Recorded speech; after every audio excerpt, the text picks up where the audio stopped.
먼저 여러분에게 한 가지 질문을 드려보겠습니다.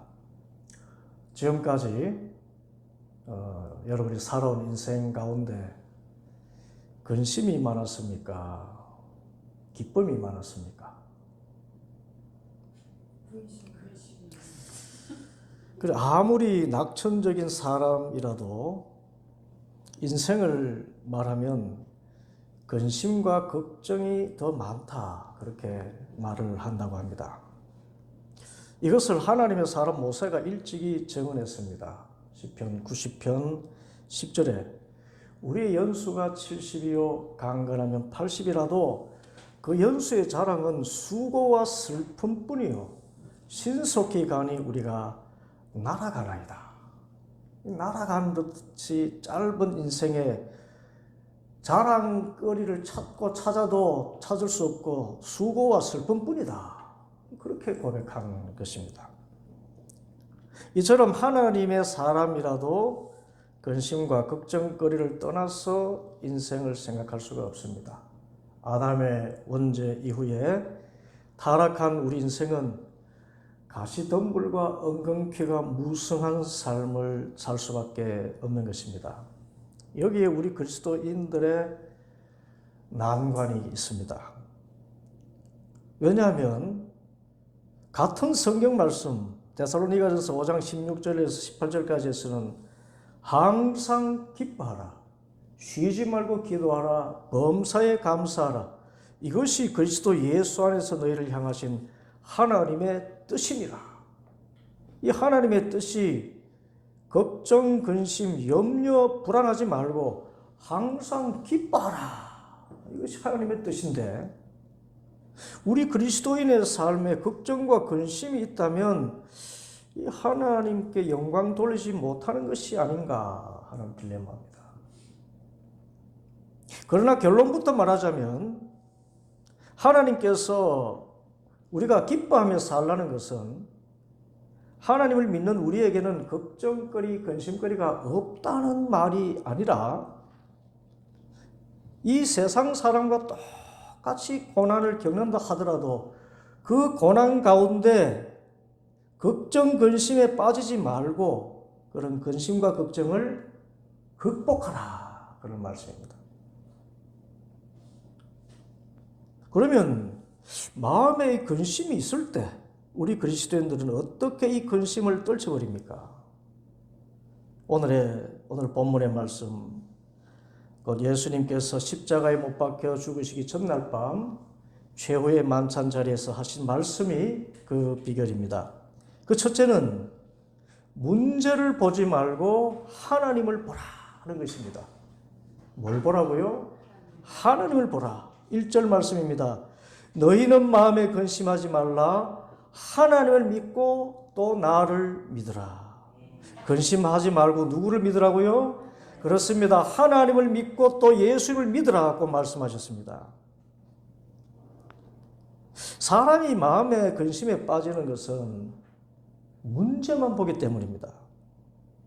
문제가 아니라 문제를 능히 해결할 수 있는 길을 볼 수만 있다면 근심에 빠지지 않습니다. 마치 수렁에 빠진 사람이 그 수렁만 보면은 근심에 빠질 수밖에 없겠지만 바로 그 자리에 구명 튜브를 가지고 달려오는 구조자를 보게 되면 그 근심은 사라지는 이치와 같습니다.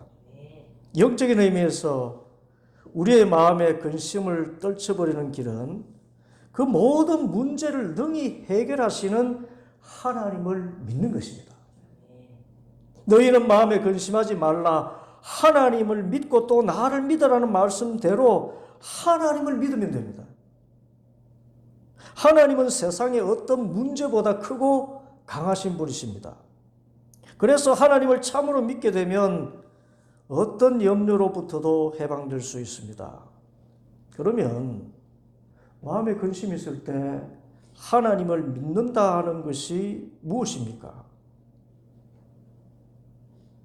마음에 염려와 근심이 있을 때 하나님 믿으면은 근심으로부터 노인받는다는데 그때 하나님을 믿는 게 뭡니까? 그것은 하나님을 바라보고 하나님의 약속의 말씀을 붙드는 것입니다. 곧 기도와 말씀입니다. 우리는 마음에 근심이 있을 때 하나님을 찾고 하나님의 얼굴을 구합니다. 하나님, 제 마음에 이러저러한 문제로 근심이 큽니다. 저를 도와주옵소서. 주님께 기도하는 것입니다. 그리고 주님께서 도와주시겠다고 약속하신 말씀을 붙들어야 됩니다. 이것이 하나님 믿는 것이에요. 이 하나님의 약속의 말씀은 마치 수렁에 빠진 사람이 붙드는 동아줄과 같고 든든한 막대기와 같습니다. 어떤 말씀입니까? 저는 목사로서 마음의 염려, 근심이 찾아올 때 이 말씀을 붙듭니다.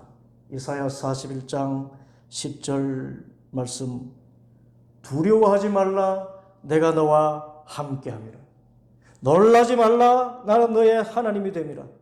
내가 너를 굳세게 하리라. 참으로 너를 도와주리라.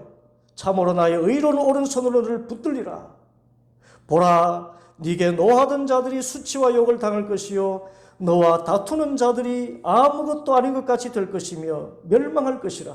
네가 찾아도 너와 싸우던 자들을 만나지 못할 것이요 너를 치는 자들은 아무것도 아닌 것 같고 허무한 것이 되리니 이는 나 여호와 너의 하나님이 네 오른손을 붙들고 네게 이르기를 두려워하지 말라, 내가 너를 도우리라 할 것이니라.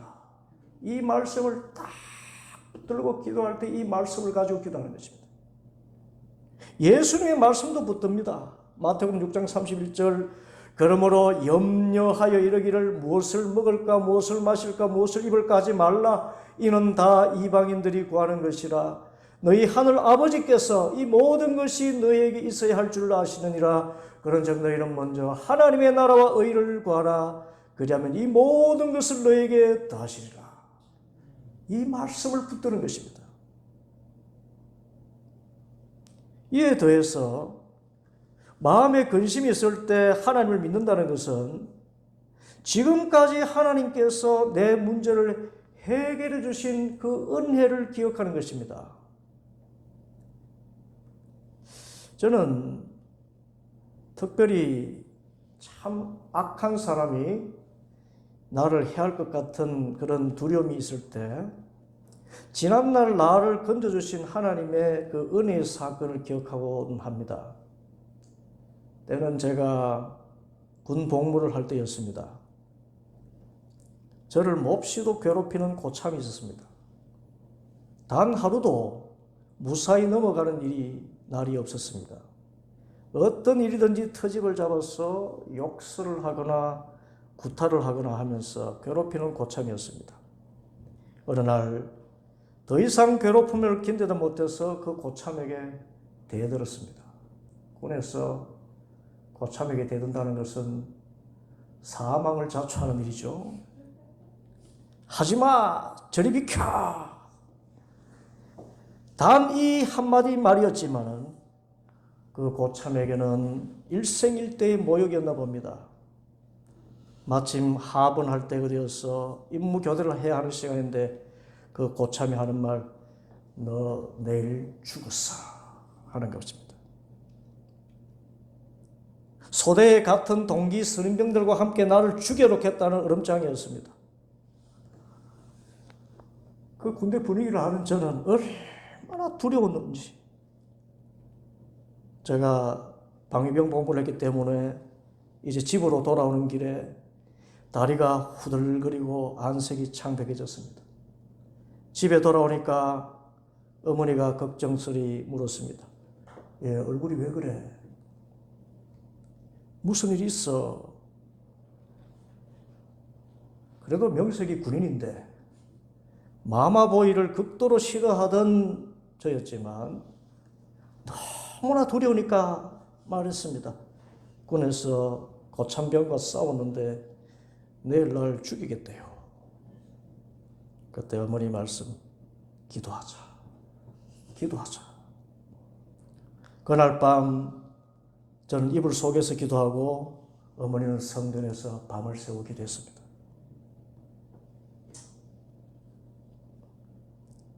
그리고 다음날 아침에 저는 불안한 얼굴을 감추지 못하고 이제 출근을 하려 하는데 어머니가 저에게 말씀을 주셨습니다. 어젯밤 하나님이 응답하신 말씀이다. 그리고는 시편 91편 7절의 말씀을 읽어주었습니다. 1000명이 네 왼쪽에서 10,000명이 네 오른쪽에서 엎드러지나 이 재앙이 너에게 가까이 하지 못하리라. 주님 말씀하셨다. 그리고 내 손을 잡고 기도했습니다. 하나님, 이 말씀대로 아들을 보호하여 주실 줄 믿습니다. 그리고는 부대에 들어가는 시간 내내 이 말씀을 붙들었습니다. 1000명이 나의 왼쪽에서 10,000명이 내 오른쪽에서 엎드러지지만 이 재앙이 나에게 가까이 하지 못하리라. 주님 믿습니다. 주님 믿습니다. 믿는다 하면서도 마음에는 가슴이 콩닥콩닥 거리지요. 부대가 앞에 보일 때. 그리고는 소대에 복귀했는데 어떻게 되었을까요? 그 고참병이 없는 것입니다. 알고 보니 제가 복귀하는 그날부로 다른 부대로 파견 근무 나갔다는 것입니다. 할렐루야! 어찌 이런 일이? 이 은혜입니다. 우리가 부르는 찬송 가운데 제가 즐겨 부르는 찬송이 있습니다. 379장 3절. 이전에 나를 인도하신 주 장래에도 내 앞에 험산 출령 당할 때에 도우소서. 밤 지나고 저 밝은 아침에 기쁨으로 내 주를 만나리.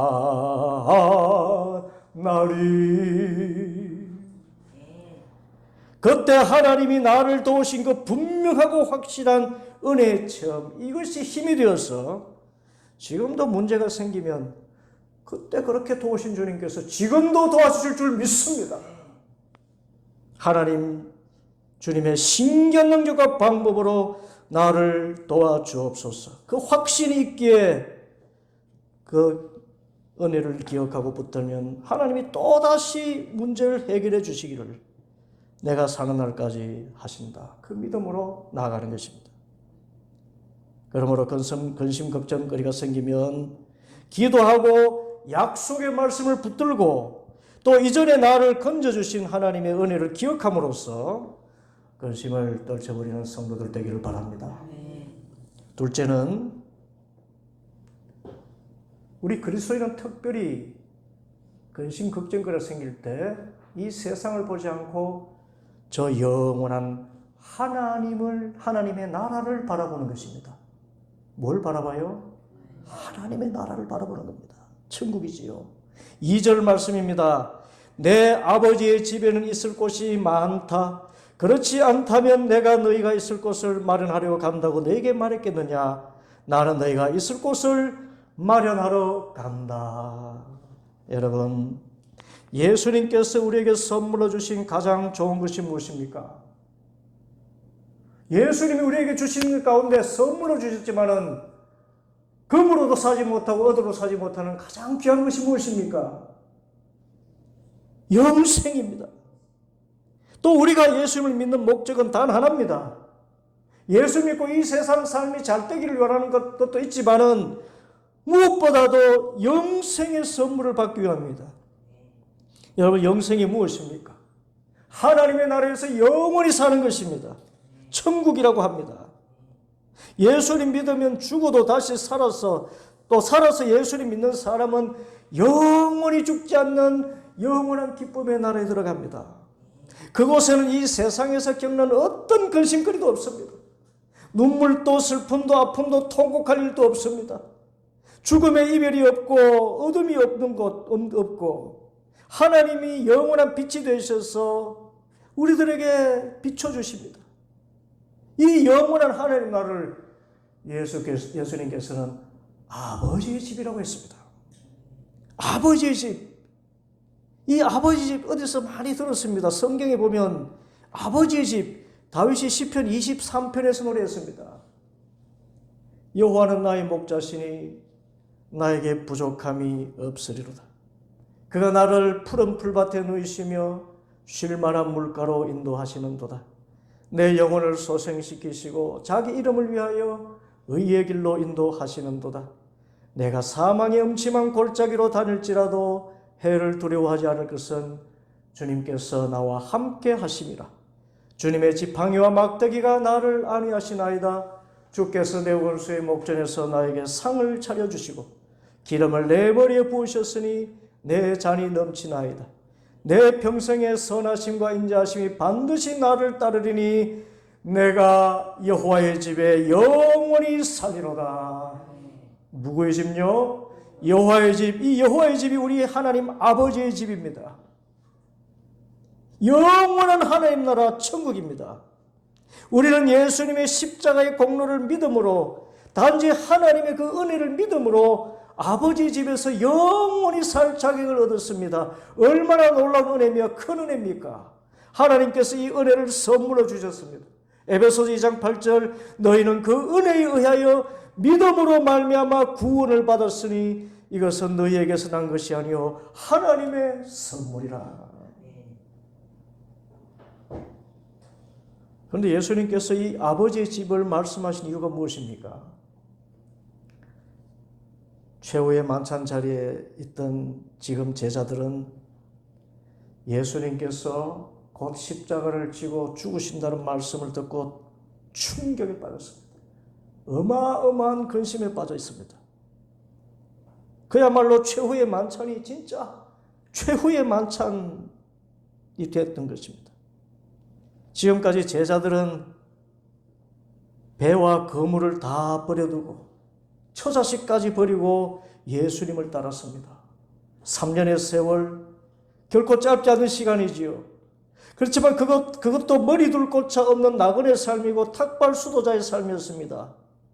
그렇지만 예수님께서 이스라엘의 왕이 되어서 나에게 한 자리 주실 것, 그거 소망하면서 끝까지 주님을 따라온 삶이었습니다.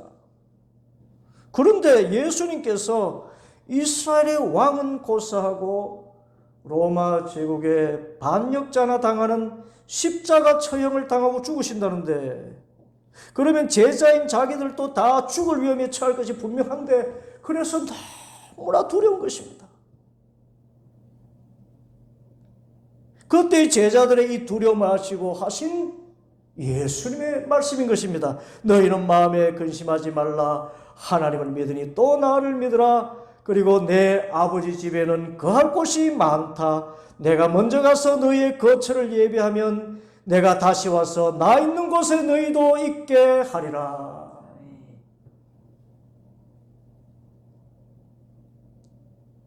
달리 말하면 너희가 지금 두려우느냐? 아버지의 집을 바라보라. 그 말씀입니다. 다른 말로 죽음의 두려움을 극복하는 길은 저 영원한 천국에 들어갈 확신과 소망이라는 말씀입니다. 참으로 그렇습니다.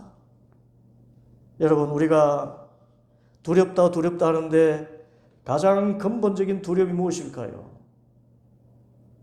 사업이 실패하면 하는 그 자체로 두렵겠습니까?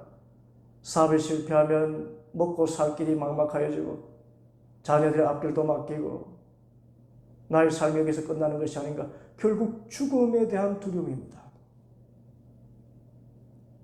그래서 죽음의 두려움이 없다면, 그래서 만일 죽음에 대한 두려움이 없다면 그는 이 세상의 어떤 근심으로부터도 자유로울 수 있습니다. 그런데 참으로 감사한 것은 우리의 믿음은 우리가 죽어도 다시 산다는 것이고, 그냥 다시 사는 것이 아니라 아버지 집에서 영원히 산다는 것입니다. 그것도 그냥 영원히 사는 것이 아니라 아버지 하나님의 자녀로서 만왕의 왕이신 예수님의 가족으로서 왕노릇하며 해같이 빛나는 모습으로 살게 된다는 것입니다. 무엇보다 이 세상에서 예수님과 하나님 나라를 위해 박해받고 고난받은 사람은 저 천국에서 별과 같이 빛나는 영원한 상급을 받게 되니 어찌 죽음이 두렵기만 할 것인가. 오히려 죽음이요, 천국 입성식과 같은 잔치자리로 기억이 되는 것입니다. 죽음이 사망이 아니에요. 죽음이 천국 가는 입성식과 같은 그런 비전을 가지게 되는 것입니다. 그래서 이 세상의 근본적인 근심인 죽음조차도 두려워하지 않게 되니 우리 그리스도인은 두렵지 않게 살아갈 수가 있는 것입니다. 이런 의미에서 최근 병상에 있는 저희 어머니가 저를 위로하며 주신 말씀이에요. 병상에 있는 분이 저를 위로하며 주신 말씀. 교인 한두 명 두고 목회하는 것 얼마나 힘드니. 그런데 기도해 보니까 교인 한두 명 두고 목회하는 것이 수천 명, 수만 명 목회하는 것보다 훨씬 힘들다고 하나님께서 말씀하시더라. 그리고 하나님 눈에는 두세 명 목회하는 것과 수천 명 목회하는 것 아무 차별이 없고 오히려 고난받고 힘겹게 목회하는 아들을 하나님은 더 귀하게 여기신다고 하시더라. 힘내라 아들아, 천국의 상이 크다 하시더라.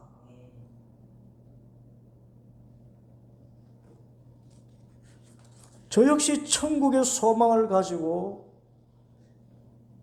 지금의 이 힘겨운 목회를 사역을 감당하고 있습니다. 한 달여 전 저희 후배 목사들을 만났습니다.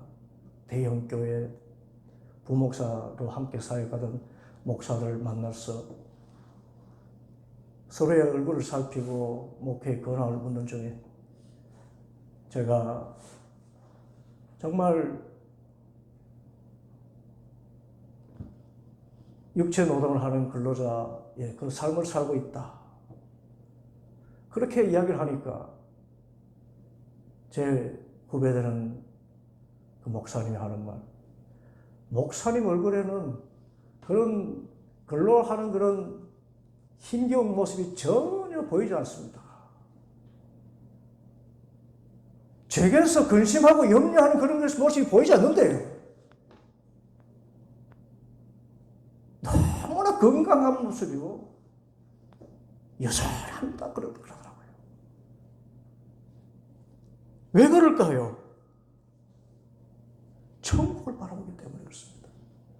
지금 이 땅에서는 주님의 이름 때문에 정말 이렇게 낮은 자리에서 근로를 하고 있지만 하나님 보실 때는 하늘의 상급을 주렁주렁 이렇게 열매를 준비하고 계시는 그런 복된 일인 것입니다.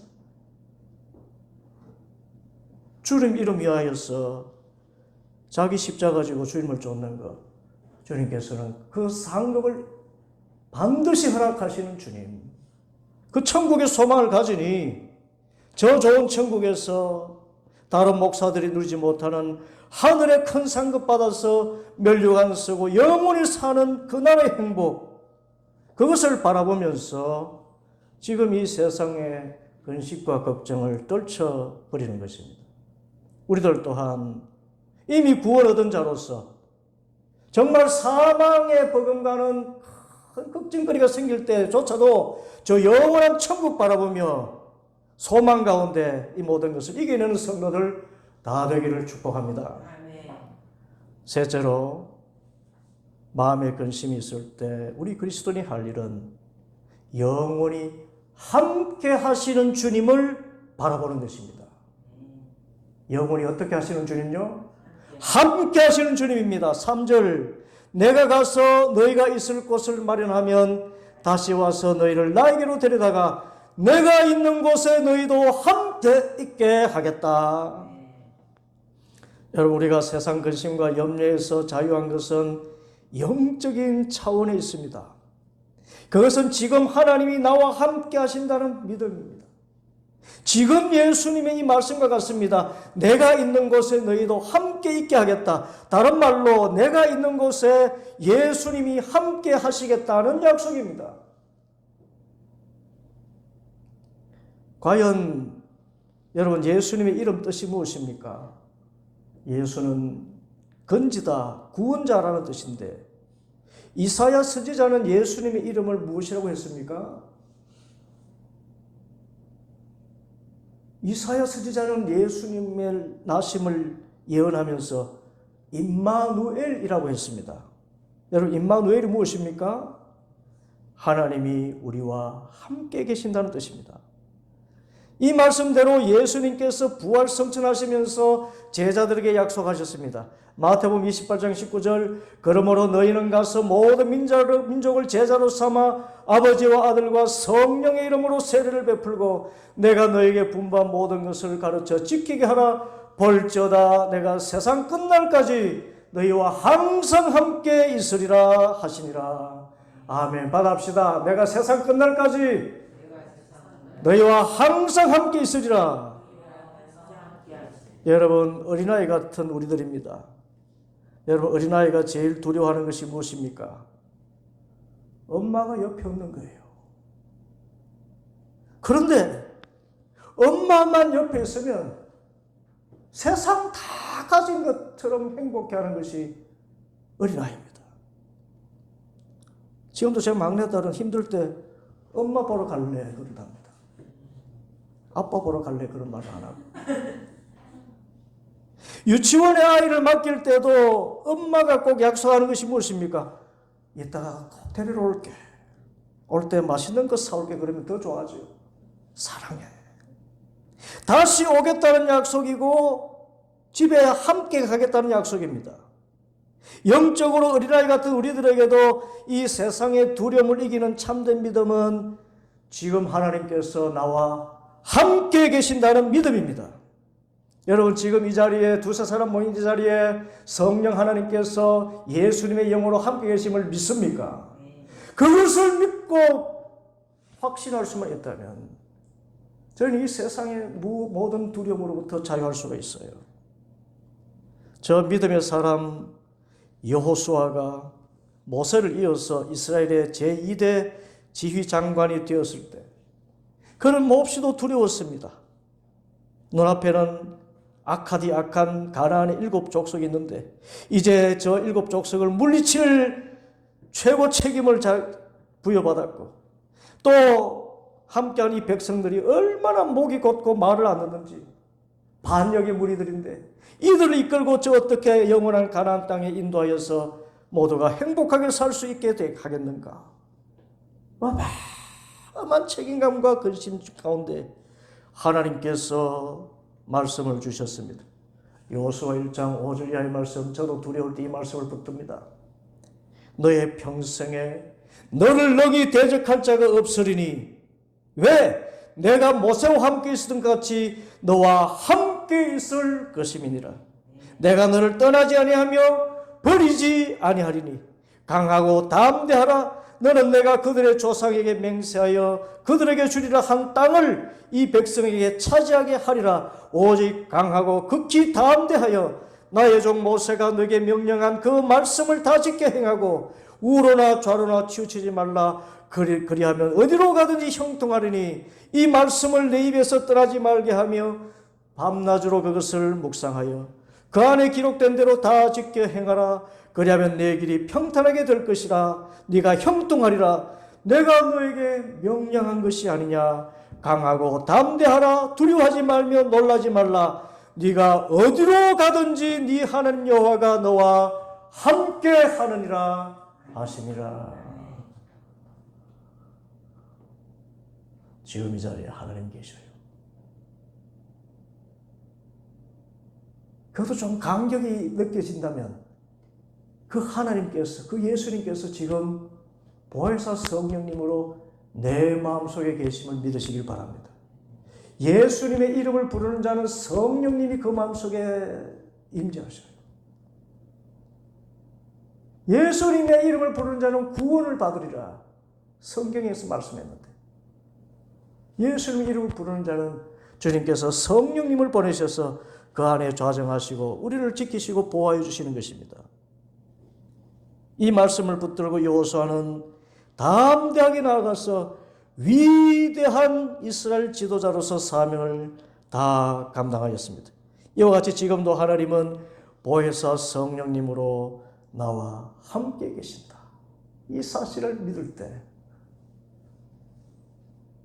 이 영적인 차원이에요. 그럴 때 우리는 세상의 어떤 두려움으로부터도 자유할 수가 있습니다. 이 믿음의 확신 가운데 있다면 우리는 세상의 어떤 두려움과 근심으로부터 자유하고 근심 없이 두려움 없이 살아가게 될 줄 믿습니다. 영원히 우리와 함께 하시는 예수님, 나에게 영원한 하나님 나라를 선물로 주신 예수님, 나를 지키겠다고 약속하신 하나님의 말씀을 붙들고 기도하며 믿음으로 승리하는 복 있는 성도들 다 되기를 간절히 소원합니다. 기도하겠습니다.